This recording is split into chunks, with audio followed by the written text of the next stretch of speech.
एक समय की बात है। एक छोटे से गांव में 12 वर्षीय लड़का राहुल अपने माता पिता के साथ रहता था। राहुल एक होशियार और जिज्ञासु बालक था, लेकिन उसे अंधेरे से बेहद डर लगता था।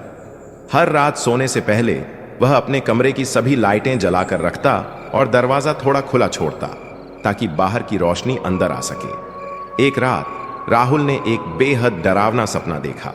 उसने देखा कि वह एक घने जंगल में अकेला भटक रहा है। चारों ओर घना अंधेरा था और अजीब अजीब आवाजें आ रही थीं। अचानक एक बड़ी छाया उसके सामने आई और उसकी ओर बढ़ने लगी। राहुल डर के मारे चिल्लाया और उसकी नींद खुल गई। वह पसीने से लथपथ था और उसका दिल तेजी से धड़क रहा था। अगली सुबह राहुल ने अपने माता पिता को सपने के बारे में बताया। उन्होंने उसे समझाया कि यह सिर्फ एक सपना था और उसे डरने की जरूरत नहीं है। लेकिन राहुल का मन नहीं माना। उसे ऐसा लग रहा था कि कुछ बुरा होने वाला है। कुछ दिनों बाद स्कूल में पिकनिक का आयोजन हुआ। सभी बच्चे उत्साहित थे और राहुल भी अपने दोस्तों के साथ जाने के लिए तैयार हुआ। पिकनिक का स्थान एक जंगल के पास था, जहां बच्चे खेल सकते थे और प्रकृति का आनंद ले सकते थे।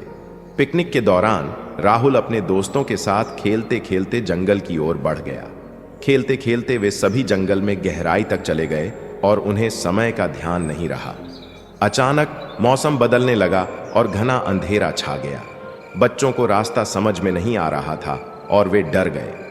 राहुल को अपने सपने की याद आई और उसका डर बढ़ गया। उसने अपने दोस्तों से कहा, हमें तुरंत यहाँ से निकलना चाहिए। मुझे लगता है कि हम खतरे में हैं। लेकिन उसके दोस्त हंसने लगे और बोले, अरे तुम तो हमेशा की तरह डर रहे हो, कुछ नहीं होगा। तभी उन्हें झाड़ियों के पीछे से कुछ आवाजें सुनाई दी। सभी चौंक गए और आवाज की दिशा में देखने लगे।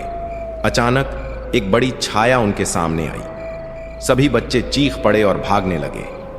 राहुल ने हिम्मत जुटाई और ध्यान से देखा। वह छाया एक बड़ा भालू था जो उनकी ओर बढ़ रहा था। राहुल ने तुरंत अपने दोस्तों को इकट्ठा किया और कहा, हमें शांत रहना होगा और धीरे धीरे पीछे हटना होगा। भागने से भालू हमारा पीछा करेगा। सभी ने उसकी बात मानी और धीरे धीरे पीछे हटने लगे। भालू ने कुछ देर उन्हें देखा, फिर वापस जंगल में चला गया। बच्चों ने राहत की सांस ली और जल्दी से जंगल से बाहर निकलने का रास्ता खोजने लगे। राहुल ने अपने सपने के आधार पर रास्ता पहचानने की कोशिश की और आखिरकार वे सभी सुरक्षित स्थान पर पहुंच गए। इस घटना के बाद राहुल ने समझा कि सपने कभी कभी हमें आने वाले खतरों के प्रति सचेत करते हैं।